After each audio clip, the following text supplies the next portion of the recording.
Una consola que tenía joyas ocultas e innovaciones únicas y que incluso recibió Resident Evil 4 antes que PlayStation, pero fue un fracaso en ventas.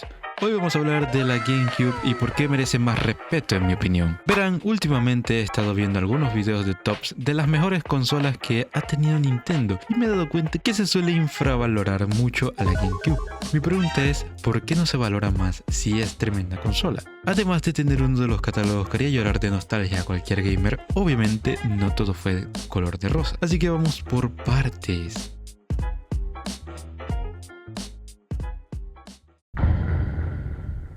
Era Navidad del 2001, muchos de nosotros no habíamos nacido cuando Sony ya dominaba el mercado de los videojuegos, con su reciente consola lanzada en el 2000, la poderosa PlayStation 2. Así es, los 2000, es decir, hace 25 años atrás. ¿Qué tenía la PlayStation 2 que la hizo tan exitosa? Dos cosas en mi opinión: un hardware flexible que facilitaba el desarrollo de los videojuegos y número 2, un lector de DVD que fue el verdadero impulsor de sus ventas. Y ya te explico por qué. Entremos en un poco de historia, para que te hagas una idea, mi querido generación Z, Alpha y Beta, dentro de un par de años. En aquella época los reproductores de DVD costaban entre 300 y 500 dólares. Si hacemos la conversión puede estar alrededor de 700 hoy en día, con la inflación. Y la PlayStation 2 costaba 299 dólares de salida, por lo que las personas valoraron mucho el hecho de que Sony hiciera que la PlayStation 2 actuara como consola y reproductor de películas. Era un win-win brutal para los consumidores. Y mientras tanto, Nintendo, con toda su experiencia en la industria, siendo un pionero en el mundo de las consolas, se esperaba que tomara las mejores decisiones y lanzara una consola que compitiera con la PlayStation 2, reina indiscutible de los 2000.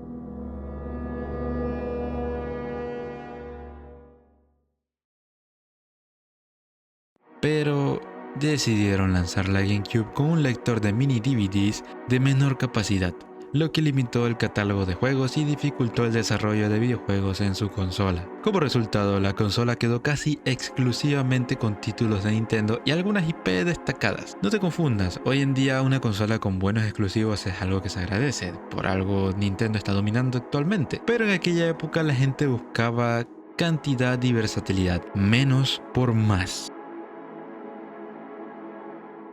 El resultado, GameCube vendió 21 millones de unidades y uno puede decir, oye, eso está bien, pero comparamos esto con la competencia, empezando por Xbox, siendo la primera consola de Microsoft, enfatizo en primera, vendió 24 millones. Y ni hablemos de la PlayStation 2, se convirtió en el monstruo de las ventas, siendo la consola más vendida de la historia con más de 155 millones de copias. Aunque no sé si la Nintendo Switch ahorita mismo está haciendo la top. Sí, la GameCube vendió menos que la Xbox, siendo que Nintendo era pionero en las consolas y eso que Xbox era un novato en la industria. Pero bueno, pasemos al siguiente punto.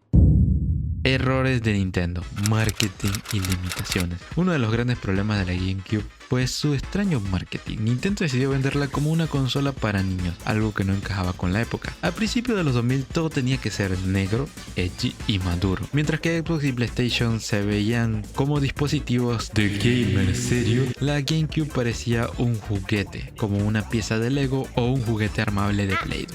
Intentaron cambiar esa imagen con juegos como Shadow the Hedgehog, pero el daño ya estaba hecho. Me duele que sea un mal juego porque a mí sí me gustó esta temática más macabra en Sony.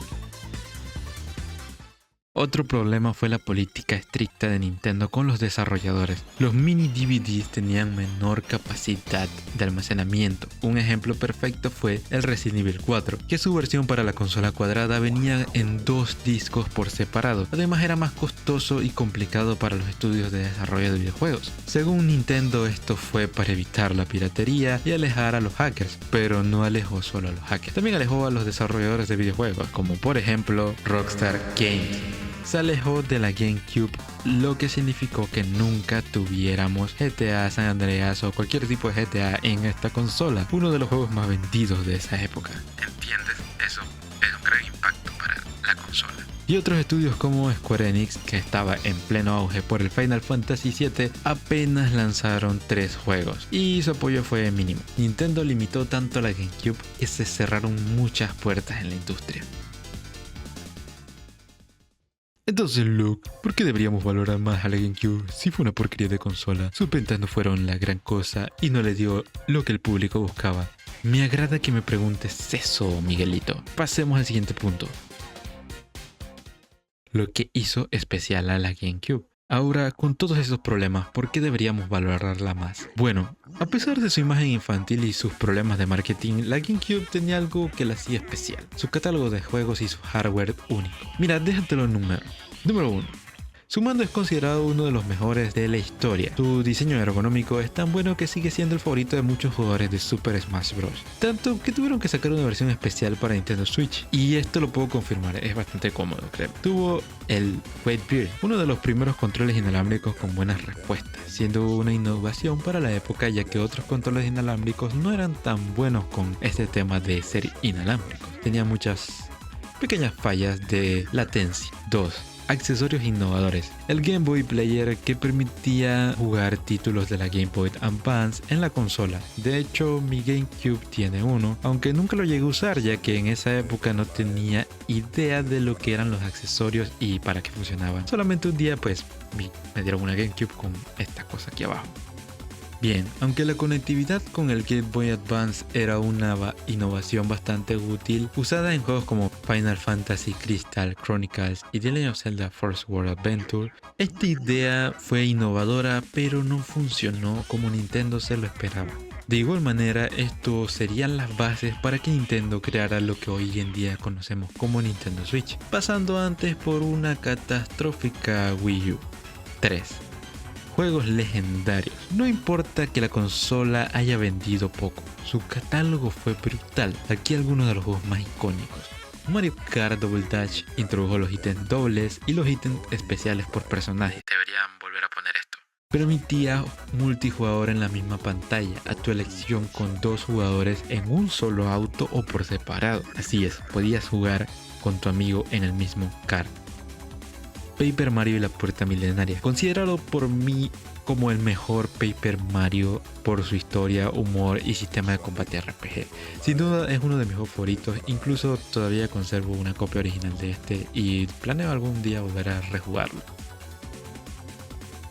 Super Mario Sunshine, aunque fue polémico en su lanzamiento, con el tiempo se convirtió en un clásico, tanto así que lo consideraron en un paquete de los Big Three Marios. O sea, los 3 grandes Mario, para su aniversario número 35, estando al lado de Mario Galaxy y el más famoso de todos, Mario 64. Otros juegazos populares fueron Super Smash Bros. Melee, el más competitivo de la saga, The Legend of Zelda The Wind Waker y Twilight Princess, Metroid Prime revolucionando los FPS de las consolas, Pikmin, Sonic Heroes, Mario Party y, como había dicho antes, pese a su modo de 2 discos, Resident Evil 4, siendo uno de los más famosos e icónicos de la saga. Y ignoremos ese mando espantoso que hizo Nintendo para su aniversario. Y muchos juegos más que fueron muy famosos. Pero la GameCube no solo tuvo juegos exitosos que se hicieron muy conocidos, también tenía algunas joyas ocultas que tuvieron la fe en la consola, como Eternal Darkness, el primer juego con mecánicas de locura que rompía la cuarta pared, Beautiful Joe, un beat'em up con estética de cómics y dificultad brutal, F-Zero GX, uno de los juegos de carrera más rápidos y difíciles de la historia, Skies of Arcadia Legends, un RPG de culto con combates en barcos voladores, juegos que hoy en día son de culto. Muchos de ellos envejecieron tan bien que su rejugabilidad es una gozadera. Entonces, ¿cómo terminó el ciclo de la vida de la GameCube? A pesar de sus ventas bajas, GameCube dejó huella. Muchos de sus juegos fueron remasterizados o relanzados en la Wii y en la Switch. Wii fue recompatible con la GameCube, lo que permitió que su catálogo siguiera vivo. Hoy en día GameCube es considerada una consola de culto y sus juegos han aumentado de precio en el mercado de colección. Créanme, o sea, un juego de GameCube está bastante caro. Cierro con el paréntesis más grande de todo esto. Tal vez en su tiempo la GameCube no tuvo las ventas que merecía, el mercado era diferente, la demanda era otra, pero su legado sigue vivo pese a los años. Y es que no he conocido a alguien que haya dicho que su infancia junto a esta consola haya sido mala. Todo suele ser buenos recuerdos. Su mando sigue siendo el favorito de los de Smash, sus juegos son considerados clásicos y cada vez hay más personas que la redescubren, lo que me alegra. Creo que ya es hora de que se ponga en un pedestal un poco más alto a la GameCube. Quizás no al mismo nivel que la Wii o la DS, pero por ahí cerca puede estar. Así que la próxima vez que veas una GameCube, recuerda que detrás de su diseño de juguete había una de las consolas más únicas de su época. Déjame en los comentarios cuál fue tu juego favorito de la GameCube. ¿La tuviste? ¿Te hubiera gustado tenerla? Nos vemos en el próximo video. Hasta luego.